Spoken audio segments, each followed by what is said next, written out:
কুরবানি কিন্তু খুব দামি ইবাদত। কে যে ফাঁকি দিল হুজুর, খালি বললো যে ভাগে কর। আবার কে বলছে ভাগে চলবে না, এমন জাকিম আছে।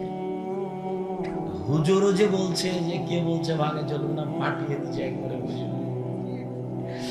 আল্লাহর হস্তে আমি কোনোদিন ফাটাইনি ভাই। আমি বলেছি প্রত্যেকটা পরিবারের জন্য একটা কুরবানি অন্তত দিতে হবে, হয় গরু, না হয় খাসি, না হয় ছাগি, না হয় ভেড়া ভেড়ি, একটা কম দামে নিচে থাকে। আর আপনারা যারা ক্ষুদ্র কালিকুর বড় কালিকুরে বসবাস করেন, ধনী মানুষ আছেন, 4টা বস্তা 10টা বড়টা করে মানুষের খাবে নিয়ে 2-4-5 লাখ টাকা খরচ করবে।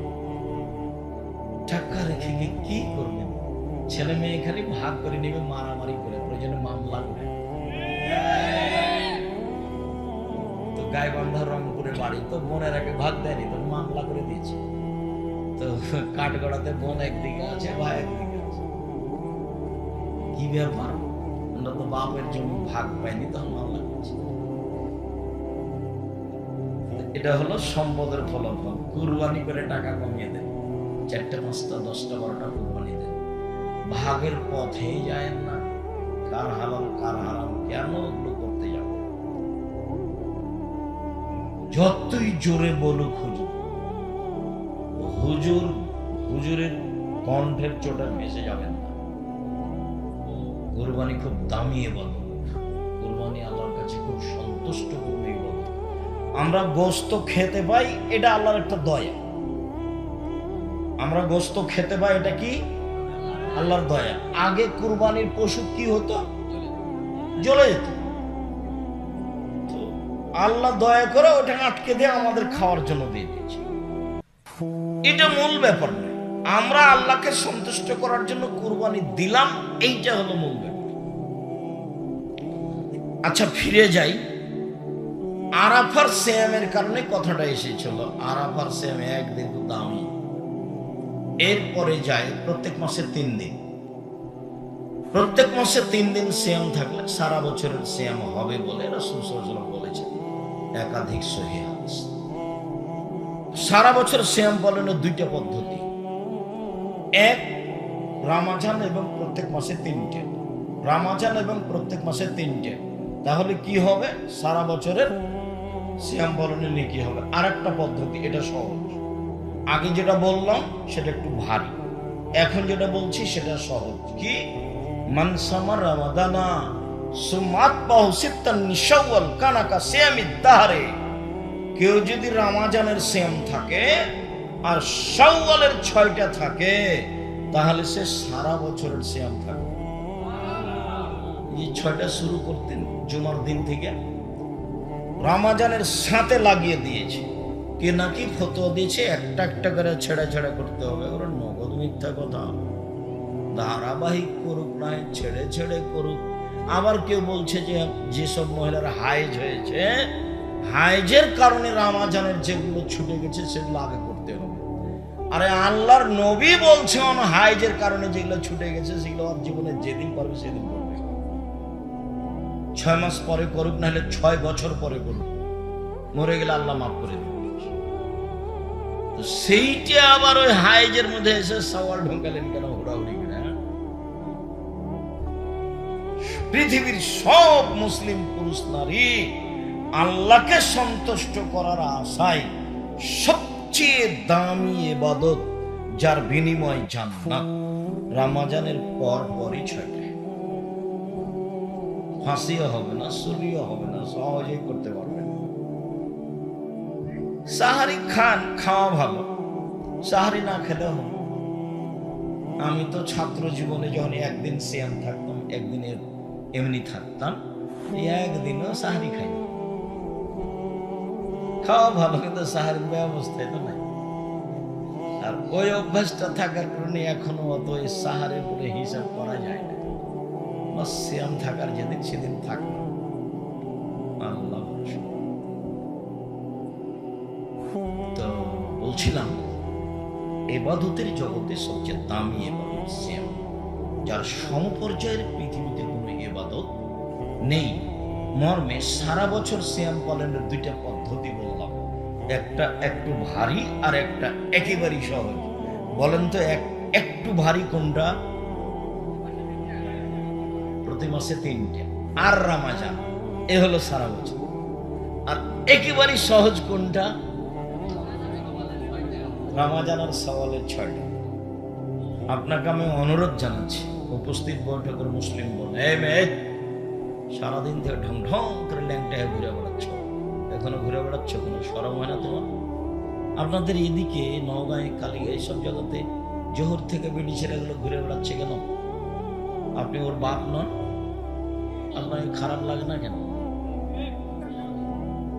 এটা আপনার একটা অযোগ্যতা। আপনি বাপের একটা ক্ষমতা দেখাবেন, মেয়ে তো আপনার, জবাব তো আপনাকে দিতে হবে। এটা আপনি বুঝতে চাচ্ছেন না কেন? খালি শুনেই থেকে যাচ্ছেন কেন? কতদিন আপনাকে বললাম যে 3 শ্রেণীর মানুষ জান্নাতে যাবে না, তার মধ্যে আপনি একজন, যে হলো দায়ুস। বেটি তো আপনার, জবাব আপনাকে দিতে হবে। মেয়ে আপনার, জবাব আপনাকে দিতে হবে। মেয়ে আমার, জবাব আমাকে দিতে হবে। 3 শ্রেণীর মানুষ জান্নাতে যাবে না, তার মধ্যে আপনার মেয়ে 1 নম্বরে, তার মধ্যে 2 নম্বরে আপনি, 3 নম্বরে যারা নিয়মিত বিড়ি, তামাক, জর্দা, সিগারেট, গুল খায় তারা। 1978 সালে, 1976 সাল থেকে 82 সাল পর্যন্ত নাচল মাদ্রাসার হেড শিক্ষকের আমি খাবার নিয়ে গেছি প্রতিদিন দুপুরে। তাহলে 76 থেকে 82 কতদিন হয়? প্রায় 8 বছর। আমি কোনোদিন দুপুরে খাবার নিয়ে যাও মিস করিনি। তো কোনো একদিন ট্রেন স্টেশন, নাচল ট্রেন স্টেশনের উপর দিয়ে যেতে হতো। তো ওরা যারা পরিচিত হয়ে গেছে একটা পান দিয়েছে, তো পানটা মুখে দিয়ে প্রতিষ্ঠানের ভিতরে ঢুকেছি। আমার মুখের উপরে পড়েছেন মৌলানা শেষ মোহাম্মদ, যার খাবার নিয়ে যেতাম। দেখে বলছো, আমি তো মনে করছি তোর বাড়ি দেবে না, পড়াশোনা করবি, তো পান খাচ্ছিস, পান খাই বেড়াস। চাপাই নেওয়া মানুষ তো বলছে পান খাই বেড়াস, তোর এটা উনি খারাপ মনে করলেন। তা আমি 76 সাল থেকে 78 সাল থেকে নিয়ে এখন পর্যন্ত কোনো পান মুখে দিই। পান হালাল হারাম পরে, ওকে আমি ঘৃণা করি। 3 শ্রেণীর মানুষ জান্নাতে যাবে না, তার মধ্যে 1 শ্রেণীর যারা বিড়ি, তামাক, জর্দা, সিগারেট, গুল, নেশাদার দ্রব্য সাদা নিয়মিত খায় পারে তারা। তো 3 শ্রেণীর মানুষের মধ্যে আপনি পড়লেন 2 দিক দিয়ে, বিড়ি তামাকের দিক দিয়ে 1 আর বেটির দিক দিয়ে 2। মেয়ে তো আপনার, ঘুরে বেড়াচ্ছে। এই বোকাম, এই শরম করো না কেন? লজ্জা হয় না কেন? শরম হয় না কেন? ক্লাস 10-এ পড়ো তুমি, 2 বছর থেকে তোমার হায়েজ হয়, তোমার মা জানে, তুমি জানো। 4 বছর থেকে তোমার লজ্জা হয় না কেন? তুমি তো একটা বড় মেয়ে, বিবাহ দিলে তোমার একটা বাচ্চা হতো, 2টা বাচ্চা হতো, তুমি একটু শরম করো না কেন? তুমি নিজে পাপী, আর একজনকে পাপী করে খামাখা জাতিকে ধ্বংস করছো কেন? এই শরম হয় না তোমার? হায়া হয় না তোমার? লজ্জা হয় না তোমার? একটু ইতস্তবোধ করো না কেন? তোমার বাপের বাড়ি ঘর নেই, জায়গা নেই? তোমার বাপের বাড়ি আছে, ঘর আছে, টিউবওয়েল আছে, পেশাবখানা আছে, পায়খানা আছে, সবকিছু আছে। মানুষের মতো হয়ে থাকো, পশু প্রাণীর মতো হয়ে আছো কেন? গরু ছাগলের মতো হয়ে আছো কেন? বুঝে না ওরা, অন্তর আছে বুঝে না, দেখেও দেখে না ওরা, চক্ষু আছে দেখে না, শোনেও শোনে না ওরা, কান আছে শোনে না। উলাইকা কালানাম, তারা পশু প্রাণীর মতো, তারা গরু ছাগলের মতো, তারা কুকুর শ্রীগালের মতো, ভালো মজার, বরং তার চেয়ে খারাপ। যারা বুঝলে বুঝবে কিন্তু বুঝতে চায় না, যারা শুনলে ভালোভাবে শুনতে পারবে কিন্তু শুনতে চায় না, এই মানুষগুলিকে আল্লাহ বলছেন গরু ছাগল কুকুর শ্রীগালের মতো। তবে আল্লাহ কুকুর শ্রীগাল বলেননি, বলেছেন যে কুকুর শ্রীগালের মতো। কেন? কুকুর শ্রীগাল হারাম খায়, কোনোদিনই ছাড়তে পারবে না, আর মানুষ ইচ্ছা করলে ছাড়তে পারবে। এই জন্য আল্লাহ বলেননি যে ও কুকুর শ্রীগাল, ওকে বলেছেন যে ও কুকুর শ্রীগালের মতো। আবার বলছেন যে ভালো মাজাল, বরং তার চেয়ে খারাপ, মানে তার দুর্বল সাইড উল্লেখ করা হলো। কেন তুমি বুঝবে না? উপস্থিত বৈঠকের মুসলিম বোন, মেয়ে তো আপনার, আপনি তার মা, আপনি সত্য হবেন। আপনার চোখের সামনে সে এভাবে হাঁটে কি করে? আপনি তার মা, আপনি তাকে দুধ খাইয়েছেন, আপনি তাকে প্রসব করেছেন, আপনি তাকে লালন পালন করেছেন, আপনার চোখের সামনে এভাবে ঢং করে বেড়ায় কি করে? আপনি মা হিসাবে জিম্মেদারি পালন করবেন না? মা তো ওই বহুদিন বলেছি, মা হলে 4টে জিনিস লাগে। ওটুকু বলে আমরা এই অংশ ছেড়ে তাড়াতাড়ি চলে যাব, কথা শেষ করব তাড়াতাড়ি। মা হলে 4টে জিনিস লাগে, যা একাধিক দিন বলেছি, স্মরণে আছে, বললে আরো বেশি স্মরণ হয়ে যাবে। উপস্থিত বৈঠকের মুসলিম বোন, চুপ থাকো। মুসলিম বোন আপনারা একটু চুপ থাকেন। জাবের বলছেন যে আমরা রাসূলের সাথে যুদ্ধ করে আসছি, এখন মদিনায় ঢুকবো। তা আল্লাহ রাসূল বলছেন, এই সবাই এখানে থামো, আমরা সকালে মদিনায় ঢুকবো। তো জাবের বলছেন, আল্লাহ নবী আমি তো নতুন বিবাহ করেছি, আমাকে বাড়ি যেতে দেন। আমি নতুন বিবাহ করেছি, আমাকে বাড়ি যেতে দেন। তখন আল্লাহ রাসূল বলছেন, নতুন বিবাহ করেছ? কুমারী মেয়ে বিবাহ করেছ না তালাক প্রাপ্ত মেয়ে বিবাহ করেছ? তা আল্লাহ নবী আমি তালাক প্রাপ্ত মেয়ে বিবাহ করেছি। কেন কুমারী মেয়ে বিবাহ করলে না? কেন অবিবাহিতা মেয়ে কেন বিবাহ করলে না? তুমি তার সাথে খেলতে, তোমার সাথে খেলতো। আল্লাহ রাসূল এগুলো বললেন। তখন জাবের বলছেন, আল্লাহ নবী শোনেন, আমার আব্বা উহুদের যুদ্ধে শহীদ হয়েছেন 9 জন মেয়ে রেখে। আমার 9 জন বোন আছে।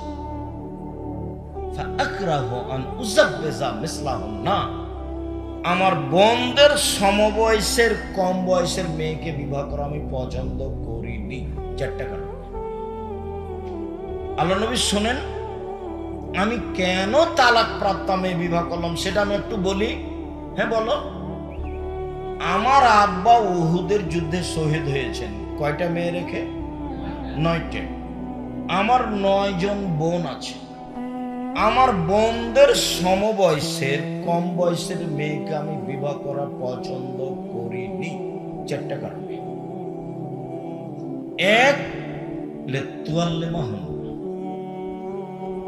আমার স্ত্রী যেন আমার বোনদেরকে বিদ্যা শিখাতে পারে।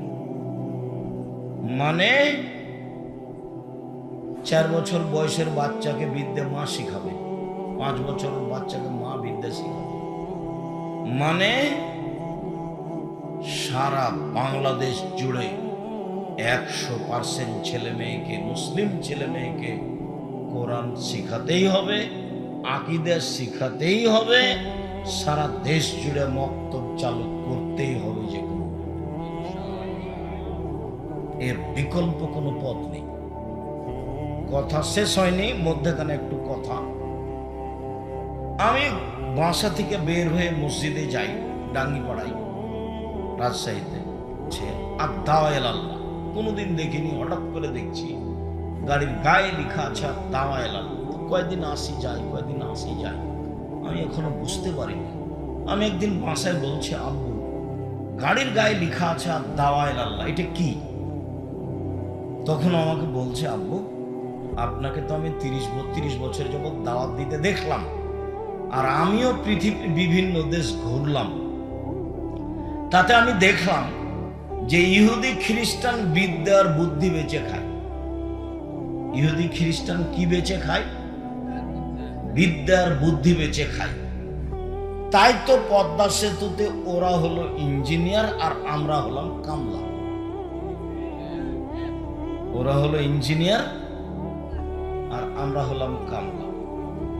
তো ওরা যে কৌশল করে বিদ্যার বুদ্ধি বেচে খায়, ওদের হাত থেকে বাঁচতে হলে সূচনায় যায় আগে। অন্তত আকীদা কি জিনিস এটা বুঝি, ওকে ঘৃণা করতে শিখি, আর জিনিসপাতিকে ঘৃণা করতে শিখি। আর আমি আমারটা পড়তে শিখি কোরআন মাজিদ। আমাকে কোরআন মাজিদ পড়তে শিখতেই হবে, আর আমাকে আকীদা দিয়ে তাকে জানতেই হবে। এই জন্য আমি পৃথিবীর বিভিন্ন দেশ ঘুরে বই পুস্তক লিখে সিলেবাস তৈরি করেছি, এবং সারা বাংলাদেশের প্রত্যেকটা গ্রামে গ্রামে যাব ইনশাল্লাহ। এই মর্মে ইতিমধ্যে আমি উত্তরবঙ্গে প্রায় 350 মসজিদ, এরকমই কিছু মসজিদ সফর করেছি এবং এসব মসজিদের মক্তব চালু হয়েছে। মক্তবের ইমামদের প্রশিক্ষণ শুরু হয়েছে। তারা নিয়মিত রাজশাহীতে আসবে, ফিরি যাবে, ফ্রি বই পুস্তক দিব, তারা এখানে ফ্রি খাবে। মক্তব চালু করব, দেশ জুড়ে করবো ইনশাআল্লাহ।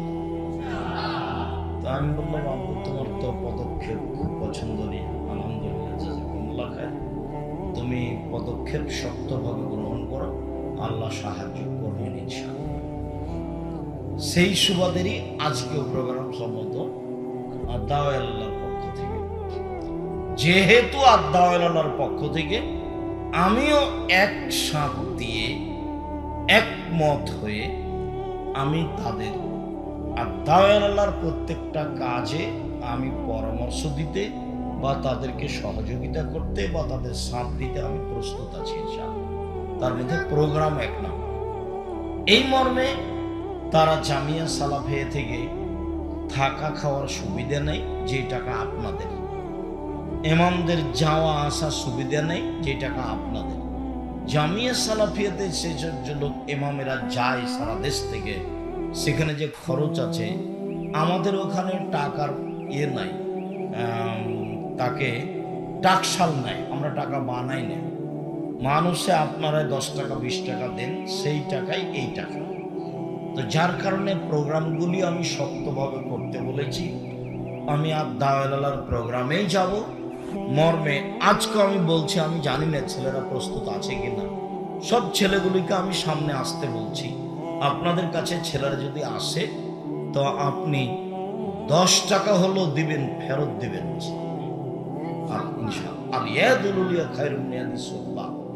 দেওয়া হাতটা ভালো, নেওয়া হাতের চেয়ে।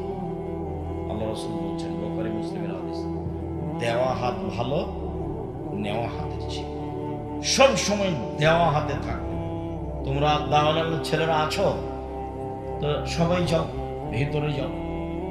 আপনাদের সামনে যাবে 2-1 মিনিট, 2-4 মিনিট। আমি কথার মধ্যে আছি, যেটা কথা বলতে চেয়েছি সেটা বলবো। আমি একটা কথার মধ্যে আছি। 4টা কারণে আমি কম বয়সের মেয়েকে বিবাহ করিনি। তো ছেলেরা যখন সামনে আসবে তখন আপনাকে আমি বলি না যে এখনই 10,000 টাকা দিতে হবে। আপনাকে আমি বলি যে আপনি নিজেকে বঞ্চিত রাখবেন না। 10 টাকা হোক, 500 টাকা হোক, 50 টাকা হোক, সামনে যখন তারা আসবে তখন আপনার সামনে দিয়ে এমনি চলে যাবে, এইটা যেন হয় না, এইটুকু আপনি মাথায় রাখবেন। আর আমরা কোনোদিন আল্লাহর পক্ষ থেকে প্রোগ্রামে আসলে আপনাদেরকে সহযোগিতা করতে বলবো, এ কথাই ঠিক ইনশাআল্লাহ। আর আপনাদের জামিয়া সালাফিয়া এখন বর্তমানে প্রায় 5,000 ছেলে মেয়ে পড়াশোনা। কতটি? প্রায় 5,000। আপনাদের প্রতিষ্ঠানের শিক্ষক শিক্ষিকা প্রায় 300 জন। বাংলাদেশের শিক্ষক আছেন, ইন্ডিয়ার শিক্ষক আছেন এবং মদিনা বিশ্ববিদ্যালয়ের শিক্ষক আছেন। মদিনা বিশ্ববিদ্যালয়ের প্রফেসর, মদিনাতেই বাড়ি, এখনো আছে। কিছুদিন পরে আরো 5-6 জন আসবে। জামিয়া সালাফিয়া আপনাদের বিশাল সম্পদ। জামিয়া সালাফি 519 জন ইতিম আছে। কতটি? 519 জন ইতিম আছে। জামিয়া সালাফিয়া যেটা আপনাদের বাড়ির পাশে রাজশাহীতে, এটা 30 বিঘা জমির উপর অবস্থান। এখানে একটা মসজিদ আছে যার একতলাতে 3,000 মানুষ সালাত আদায় করতে পারে, 90% জমির উপর। আর আপনাদের যেটা জামিয়া সালাফিয়া রূপগঞ্জ নারায়ণগঞ্জ ঢাকা, এটা 51 বিঘা জমির উপরে পূর্বাচলে। সেখানে একটা মসজিদ তৈরি শুরু হয়েছে, যে মসজিদের একতলাতে 10,000 মানুষ সালাত আদায় করতে পারে। 2 একর জমির উপরে 200 শতক জমি। ওই জমিটার এক মাথা থেকে এক মাথায় যেতে 9.1 কিলোমিটার হয়। 9.1 কিলোমিটার। এটা আপনাদের জামিয়া সালাফিয়া রূপগঞ্জ নারায়ণগঞ্জ ঢাকা, জামিয়া সালাফিয়া বরিশাল, জামিয়া সালাফিয়া দিনাজপুর, এগুলো চলমান। জামিয়া সালাফিয়া চট্টগ্রাম আরম্ভ হবে ইনশাআল্লাহ কিছুদিনের মধ্যে। সম্মানিত দিনী ভাই, এটা আপনাদের প্রতিষ্ঠান, আপনাদের প্রতিষ্ঠানে আপনারাই খরচ করেন। শিক্ষকদের বেতন লাগে প্রতি মাসে 32 লক্ষ। প্রতি মাসে কত বেতন লাগে? 32 লক্ষ। রমজানে লাগে 48 লক্ষ, আর কুরবানিতে লাগে 48 লক্ষ।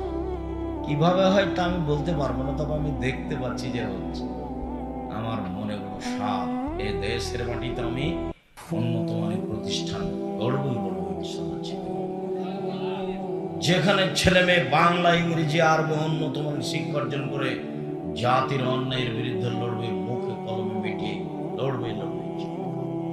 দেশের সর্ববৃহৎ প্রতিষ্ঠান জামিয়া সালাফিয়া, বাংলা, ইংরেজি, আরবি উন্নত মানের শিক্ষা অর্জনে ব্যতিক্রম প্রতিষ্ঠান জামিয়া সালাফিয়া, শিরক মুক্ত প্রতিষ্ঠান জামিয়া সালাফিয়া, বিদআত মুক্ত প্রতিষ্ঠান জামিয়া সালাফিয়া, হিংসা মুক্ত প্রতিষ্ঠান জামিয়া সালাফিয়া, দল মুক্ত প্রতিষ্ঠান জামিয়া সালাফিয়া, সংগঠন মুক্ত প্রতিষ্ঠান জামিয়া সালাফিয়া। দেশের অমূল্য সম্পদ শিক্ষামানের সর্বোচ্চ প্রতিষ্ঠান জামিয়া সালাফিয়া। জীবন বাজে রেখে লড়ে যাচ্ছি এই দেশের মাটিতে উন্নত মানের প্রতিষ্ঠান গর্বই বলবো ইনশাআল্লাহ। যেখানে ছেলে মেয়ে বাংলা, ইংরেজি, আরবি উন্নত মানের শিক্ষা অর্জন করে জাতির অন্যায়ের বিরুদ্ধে লড়বে, মুখে কলম মিডিয়ে লড়বে। হাজারো ছেলে মেয়ে আপনার সামনে উপহার দেবো ইনশাআল্লাহ। দুই একজন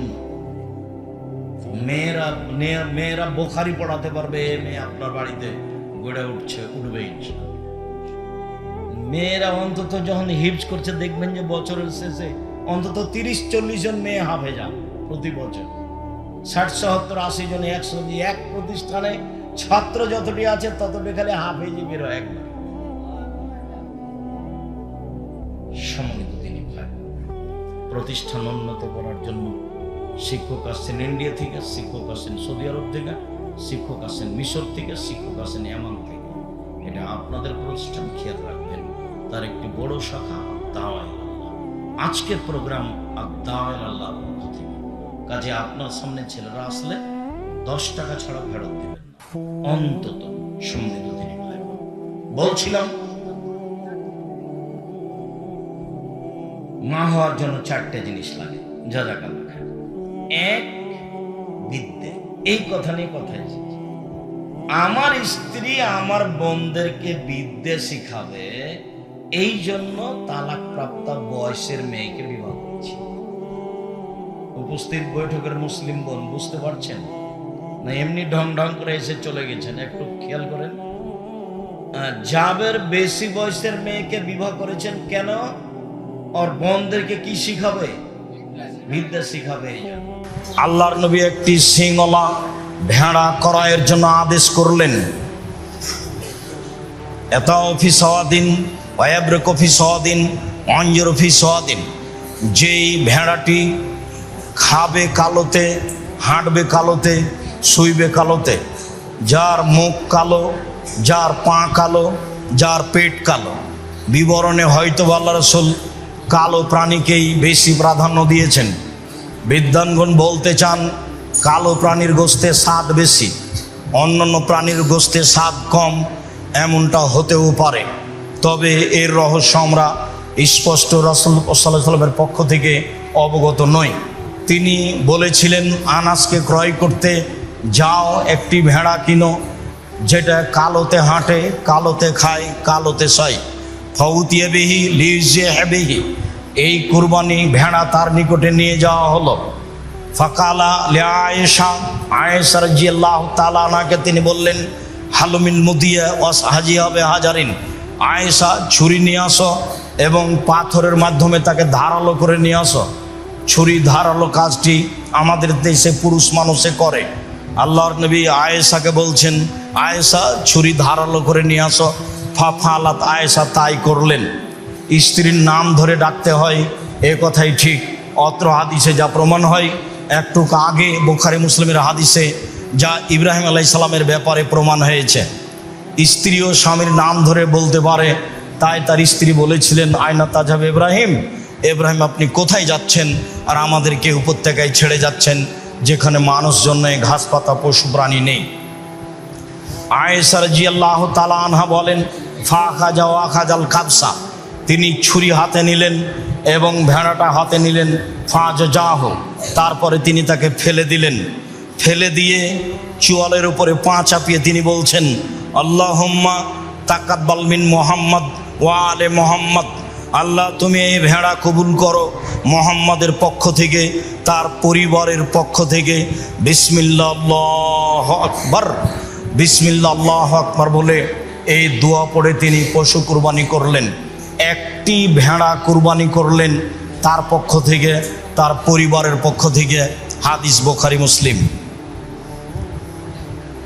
সম্মানিত মসজিদের মুসল্লি, আয়েশা রাদিয়াল্লাহু তাআলা আনহা বলেন কানান নবী সাল্লাল্লাহু আলাইহি সাল্লাম এজা আরাদা ইউজাহিয়া, যখনই আল্লাহর নবী কুরবানির ইচ্ছা পোষণ করতেন তখনই ইস্তারাবে কাবসাইনে, দুইটি ভেড়া নিতেন। আজিমাইনে বড়, সামিনাইনে মোটা তাজা, আকরানাইনে শিংওয়ালা, আমলাহাইনে সাদা কালো, মজুয়াইনে অন্ডকোষ বের করা। পাঁঠা কুরবানি না দেওয়াই ভালো, যেগুলোতে অন্ডকোষ বের করা আছে, যাকে আমরা খাসি বলি, সেটাই কুরবানি করা উত্তম।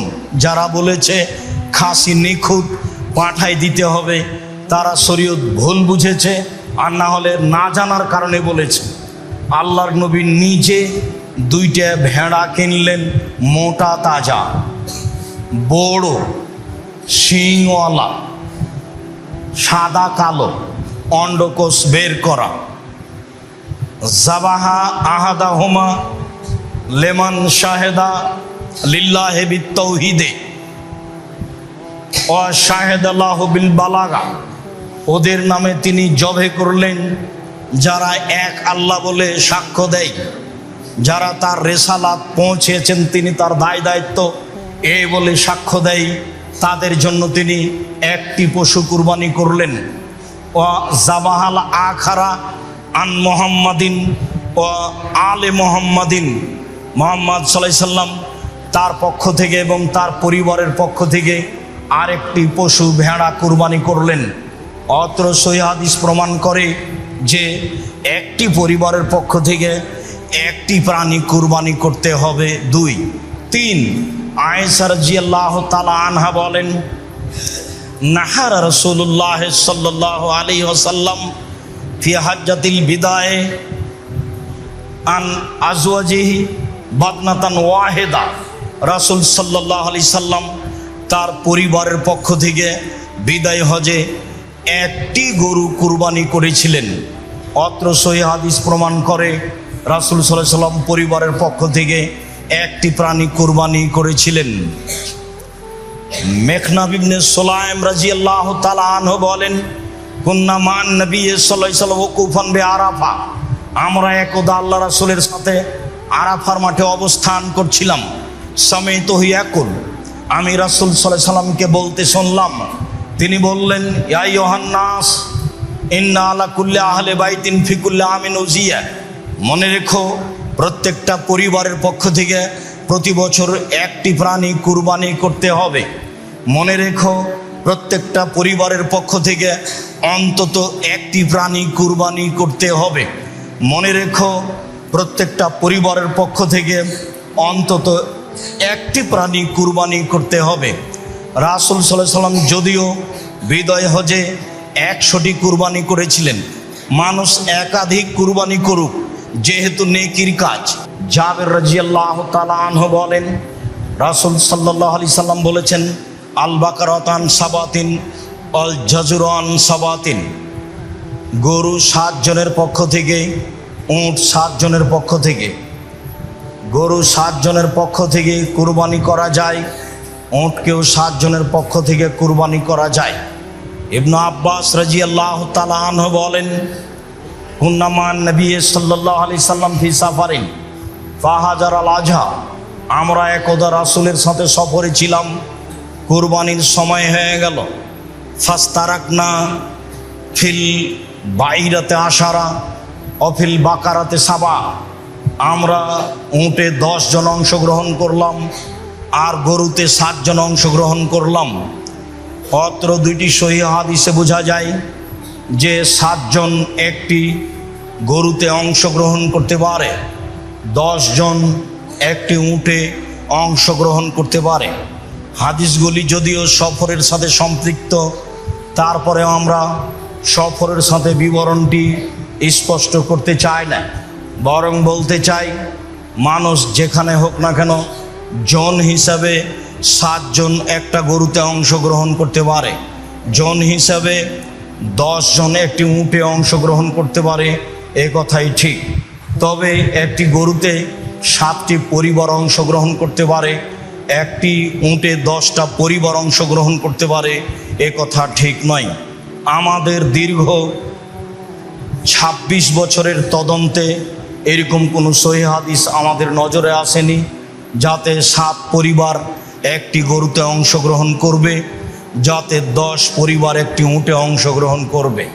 এছাড়াও আহলে হাদিসের একজন বড় পণ্ডিত মানুষ মাওলানা আব্দুল্লাহিল কাফি আল কুরাইশি তার ফতোয়া মাসাইল বইয়ে আজ থেকে প্রায় 50 থেকে 60 বছর আগে উল্লেখ করেছেন এই মর্মে যে আমি আব্দুল্লাহিল কাফি আল কুরাইশি একটি গরুতে 7 পরিবার অংশগ্রহণ করবে, একটি উঁটে 10 জন 10 পরিবার অংশগ্রহণ করবে, এমন হাদিস আমি অবগত হতে পারিনি।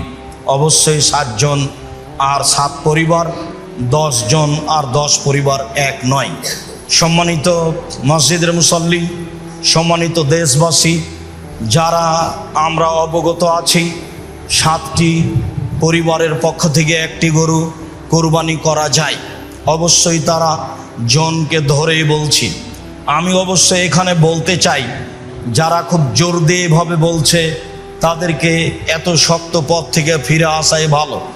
বলা যেতে পারে তার পক্ষ থেকে যে একটা গরুতে একটা পরিবারই উত্তম, একটা ছাগলে একটা পরিবারই উত্তম, 7 পরিবারের পক্ষ থেকে দেওয়া যায়, হালকা হওয়া ভালো। কিন্তু বলার গতিটা এমন যে বলে এইভাবে, কে বলছে একটা গরুতে 7 পরিবার অংশগ্রহণ করা যাবে না? তার বলার গতিতে মানুষ যেটা সঠিক সুন্দর সেটা পায় না, বলার ঢং গতি খুব শক্ত, যার কারণে সঠিক যেটা সেটা থেকে মানুষ দূরে থেকে যাচ্ছে। সম্মানিত মসজিদের মুসল্লি, যারা অনলাইনে দেশের বিদেশের বিভিন্ন স্থান থেকে আমাদের সাথে অংশগ্রহণ করেছেন, করবেন বলে আমরা আশাবাদী, তাদেরকে আমরা বলতে চাই একটি পরিবারের পক্ষ থেকে একটি প্রাণী কুরবানি করতে হবে মর্মে একাধিক হাদিস রয়েছে। কয়েকটি বুখারী মুসলিম থেকে পেশ করি, পরে আরও পেশ করব ইনশাআল্লাহ। সম্মানিত মসজিদের মুসল্লি, জাবের রাদিয়াল্লাহু আয়েশা রাদিয়াল্লাহু তাআলা আনহা বলেন, আমার রাসূলুল্লাহ সাল্লাল্লাহু আলাইহি সাল্লাম বেকাবসিন আকরানা, কুরবানি একাধিক করুক, 2, 4টা 10টা 5টা 50টা করুক, নিজের নামে করুক আর নেকির জন্য করুক, ছেলেমেয়ের নামে করুক, সেটা ভিন্ন কথা। মরা মানুষের নামে কুরবানি চলে না, জীবিত মানুষের নামে কুরবানি চলে।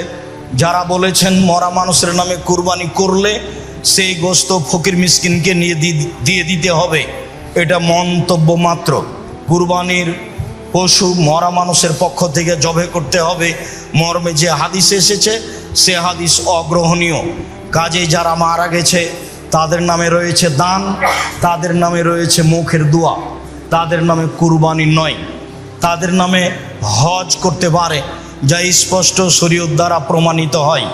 রাসূল সাল্লাল্লাহু আলাইহি সাল্লাম একাধিক কুরবানি করেছেন মর্মে মানুষ একাধিক কুরবানি করতে পারে, তবে পরিবারের পক্ষ থেকে অন্তত একটি পশু কুরবানি করতে হবে, যা অত্র সহিহ হাদিসে প্রমাণিত হয়। আতা ইবনে ইয়াসার রাদিয়াল্লাহু তাআলা আনহু বলেন, সাআলতু আবু আইয়ুব আল আনসারী, আমি আইয়ুব আনসারীকে জিজ্ঞাসা করলাম, কাইফা বিকুম আল আযাহে ফিকুম আলা আহাদি রাসূলিল্লাহ সাল্লাল্লাহু আলাইহি সাল্লাম, আপনাদের রাসূলের যুগে কুরবানি কেমন ছিল? আপনাদের মাঝে রাসূলের যুগে কুরবানি কেমন ছিল? তখন আবু আইয়ুব আনসারী রাদিয়াল্লাহু তাআলা আনহু বলেন, কানা রাজুল ইজাহি বিসাব আনহু আন আহলি বাইতিহি, রাসূলের যুগে আমরা ব্যক্তিরা তার পক্ষ থেকে, তার পরিবারের পক্ষ থেকে একটি ছাগল কুরবানি করতেন। একলু নয়ত এমনা, তারা নিজেরা খেতেন এবং খাওয়াতেন। একাধিক সহিহ হাদিস দ্বারা প্রমাণিত হয় যে মানুষকে তার পক্ষ থেকে এবং তার পরিবারের পক্ষ থেকে অন্তত একটি প্রাণী কুরবানি করতে হবে। রমজান আসলেই 12-11 মাস 12 মাস সব 3-4 ভাই পৃথক পৃথক খায়। আবার যখন কুরবানি এসেছে তখন সব টাকা এক জায়গাতে জমা করে একটা গরু কুরবানি দিয়েছে। এভাবে মজাক করলে হবে? যার ভাত অন্ন সেটাই পরিবার। ভাইয়েরা তো সারা বছরই ভিন্ন ভিন্ন খায়, ভিন্ন ভিন্ন উপার্জন করে। হ্যাঁ, একটা কাজ করতে পারে, সবার নামে করলে একটা করে প্রাণী ছাগল, আর সব টাকা জমা করে বাপের নামে করলো একটা গরু, দিয়ে সবাই গোস্ত ভাগ করে নিল, তা করা যায়। কিন্তু টাকা জমা করে একটা গরু সবাই মিলে দিবে, এই পদ্ধতি রাসূল সাল্লাল্লাহু আলাইহি সাল্লামের নয়। 3-4 ভাই মিলে নিবে 3-4 ভাগ, আর গ্রামের 2 জন নিবে 3 ভাগ দিয়ে 7টা করবে, এই পদ্ধতি রাসূল সাল্লাল্লাহু আলাইহি সাল্লামের পক্ষ থেকে প্রমাণিত নয়। তবে অনেকে বলতে চেয়েছে যে 7 জনে যদি চলে তাহলে 3 জনও চলে, বারদার যে আরও ভালো চলে, 5 জনও চলে, আরও ভালো চলে। আমি দীর্ঘ এই 26 বছরের তদন্তে এইভাবে কুরবানি করা যাবে তা অবগত হতে পারে। আর আমি আব্দুর রাজ্জাক বিন ইউসুফ শরীয়ত থেকে সামান্যতম সরে আসতে চাই না। আবারও বলছি, ভাগে জন হিসাবে 7 জনই চলে, ভাগে পরিবার হিসাবে চলে না। শরীয়তকে মেনে এত বড় দামি ইবাদত করার চেষ্টা করেন, বা নেকি বেশি হবে। টাকা বেশি আছে, রাজস্থান থেকে উট কিনে নিয়ে এসে কুরবানি করেন। টাকা কম আছে, ষাঁড় কুরবানি কিনে কুরবানি দেন। টাকা কম আছে, খাসি কিনে কুরবানি দেন। টাকা কম আছে, ছাগি কিনে কুরবানি দেন। টাকা কম আছে, ভেড়া কিনে কুরবানি দেন। একটা গরুর ভাগে যত টাকা লাগে ওই টাকা দিয়ে অন্তত বর্তমান বাজারে 3টা ভেড়া কিনে পায়। গোস্ত খাওয়ার উদ্দেশ্যে কুরবানি করলে তো তাহলে এটা কবুল হবে না, উদ্দেশ্যই তো উল্টা হয়ে আছে। লা ইয়ানালাল্লাহু লুহুমুহা ওয়ালা দিমাউহা ওয়ালাকিন ইয়ানালুহু তাকওয়া মিনকুম। আল্লাহর নিকটে তোমাদের কুরবানির গোস্ত, কুরবানির রক্ত পৌঁছে না, পৌঁছে তোমাদের অন্তর। যার নিয়ত পরিষ্কার, টাকা বৈধ, তারই কুরবানি কবুল হয়, এছাড়া কুরবানি কবুল হয় না। সম্মানিত মসজিদের মুসল্লি, আর শেষের অংশে এসে একটি কথা বলতে চাই যে কুরবানির গোস্ত আমরা সাধারণত 3 ভাগে ভাগ করে থাকি। বিশেষভাবে চাঁপাইনবাবগঞ্জ, রাজশাহী এবং ইন্ডিয়ার আরও কিছু কিছু জেলায় 3 ভাগে ভাগ করা হয়। 2 ভাগ নিয়ে আসা হয়, 1 ভাগ বিকালে মাথা পিছু ভাগ করে নেওয়া হয় গ্রামবাসী মিলে। আসলে এই পদ্ধতি হারাম না হলেও তা পছন্দনীয় নয়। আবার কোনো কোনো এলাকায় মানুষ হারে কিছু দিয়ে দেওয়া হয় আর সব নিয়ে চলে আসা হয়, এটাও ঠিক নয়। হ্যাঁ, 3টার পদ্ধতির মর্মে কোনো হাদিস সহি নেই। যে হাদিস এসেছে যে 3 ভাগের 1 ভাগ নিজে খাবে, 3 ভাগের 1 ভাগ গরিব প্রতিবেশীকে দিবে, আর 3 ভাগের 1 ভাগ ফকিরকে দিবে যারা ভিক্ষে চায়, মর্মে হাদিসটি মানুষের বানানো নিতান্তই জয়ীফ। কাজে এই হাদিসকে দলিল সামনে রেখে কুরবানির গোশত 3 ভাগে ভাগ করতে হবে এ কথা নয়। 3 ভাগ করলে নাজায়েজ হারাম হবে এ কথা নয়। তবে আমরা পছন্দ মনে করি 3 ভাগের 1 ভাগ যে দিয়ে এসেছেন, 10-এর মধ্যে এটা দিয়ে এসেছেন, যাক ওটা ভাগ করে নে করা। যারা কুরবানি দেয়নি, আমার এক চাচা বলছেন, আব্দুর রাজ্জাক তাহলে তো ওদেরই গোশত বেশি হয়ে যাবে। তো তাতে কি আছে, ওদের গোশত যদি বেশি হয় হোক, কিন্তু 3 ভাগের 1 ভাগ দিয়ে এসেছেন আর নিতে যাবেন কেন? আবার যারা বলছে নিতে গেলে ওটা বমি করার মতো হয়ে গেল, দান করেছে আবার ফিরিয়ে নিল। কুরবানির গোশত অত ছোট জিনিস নয়, খুব দামি গোশত, খুব সম্মানী। দিয়ে এসেছে আবার নিতে গেলে সেটা ওই বমন হয়ে গেল, এই কথা বলা যাবে না। কুরবানির গোশতের উপর এরকম কোনো মন্তব্য করা ঠিক নয়। কুরবানি যেমন খুব দামি পশু, কুরবানির গোশত তেমন দামি জিনিস। একে ফকির মিসকিনকে দিতে শিখতে হবে। রাসূল সাল্লাল্লাহু আলাইহি সাল্লাম 3 দিনের বেশি খেতে নিষেধ করেছিলেন।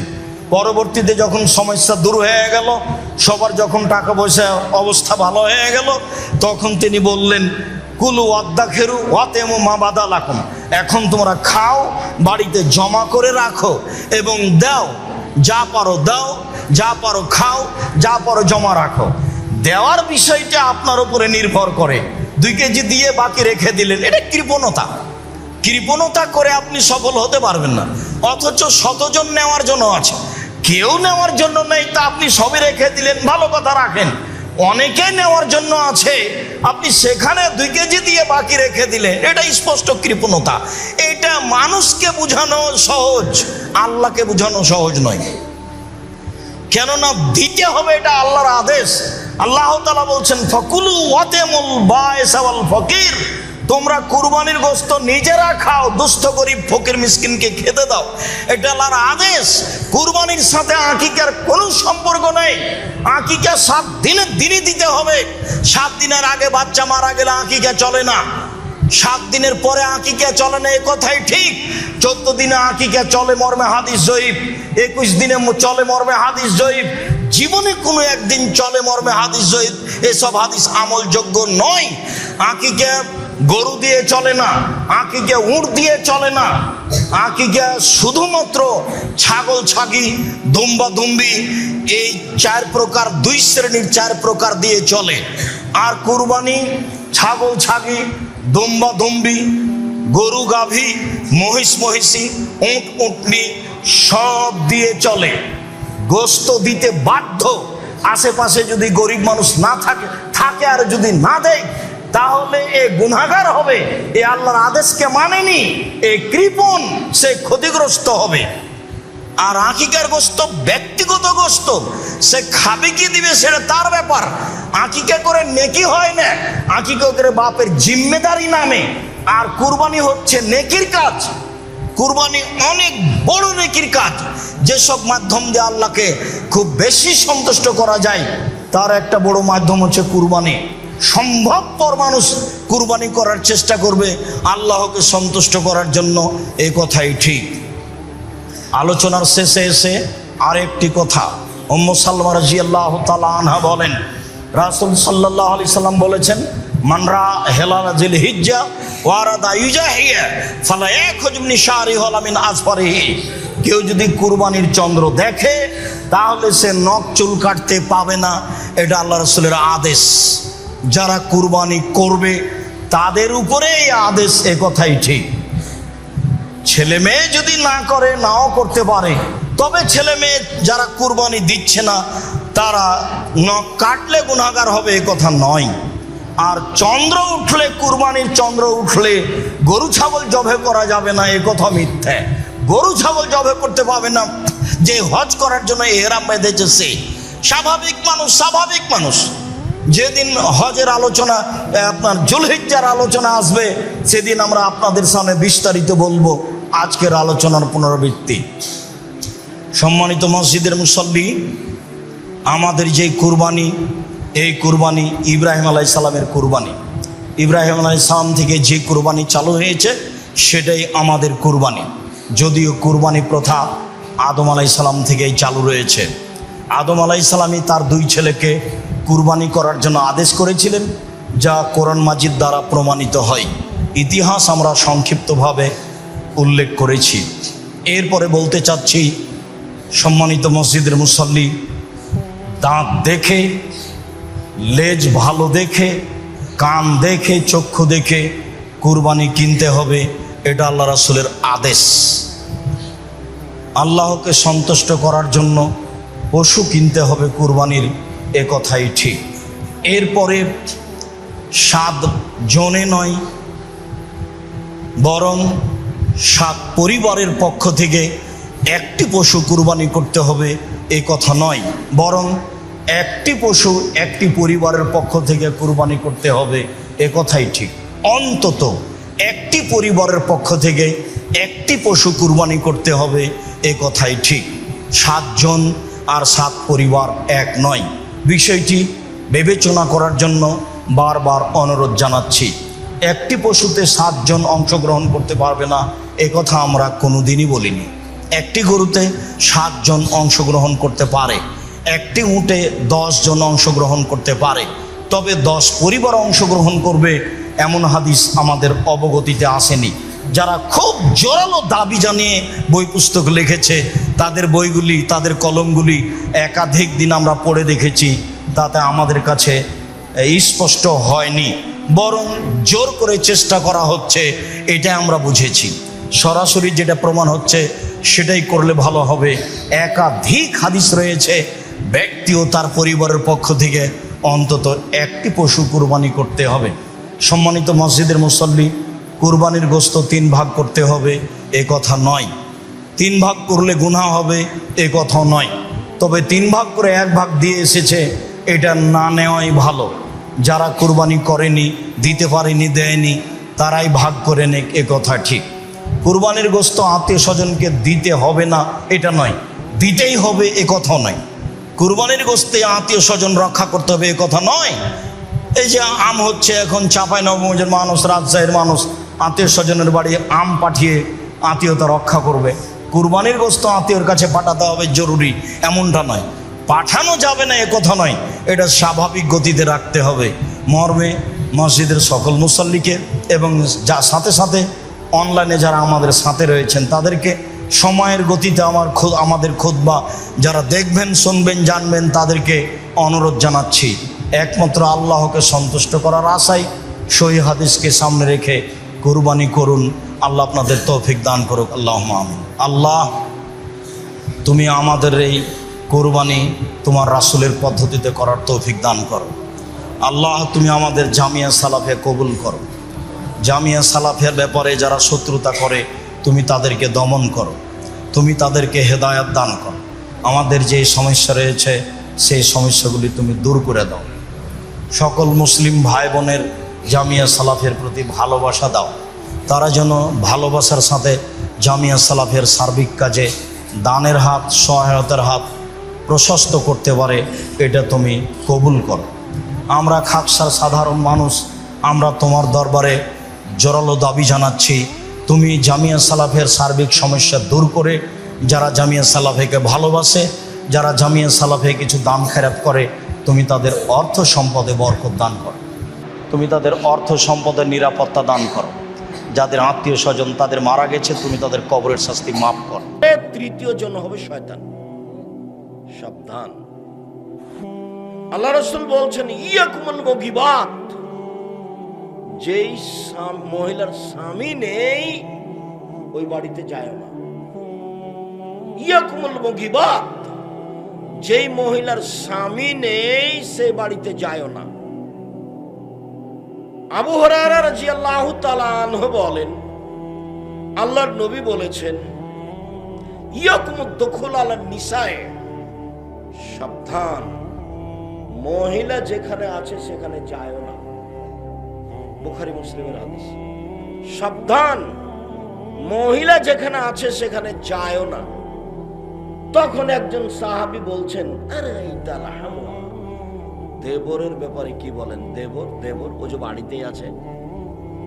তখন আল্লাহ রাসূল বলছেন, আল হামু আল মউত, দেবর হলো মরণ। মানুষ হিসাবে মহিলারা নিজেকে যত সংরক্ষণ করবে পুরুষ হতে, তার সবচেয়ে বেশি সংরক্ষণের মানুষটা হচ্ছে দেবর। ওর থেকে বেশি নিজেকে সংরক্ষণ করতে হবে। তুমি তো বোকা ছেলে, তুমি তো তোমার ভাবিকে নিয়ে এসছো বক্তব্য শুনতে, মোটরসাইকেলে নিয়ে এসছো বা ভ্যানে নিয়ে এসছো, লজ্জা শরম তো সব বিক্রি করে খেয়েছো। রাসূল সাল্লাল্লাহু আলাইহি সাল্লাম বলেন, ইন্নাল মারাতা তুকবালু ফি সূরাতি শায়তান ওয়া তুদবিরু ফি সূরাতি শায়তান, নিশ্চয়ই মহিলারা শয়তানের বেশ ধরে আসে, শয়তানের বেশ ধরে যায়। নিশ্চয়ই মহিলারা শয়তানের বেশ ধরে আসে, শয়তানের বেশ ধরে যায়। নিশ্চয়ই মহিলারা শয়তানের বেশ ধরে আসে, শয়তানের বেশ ধরে যায়। সবাই কি শয়তান?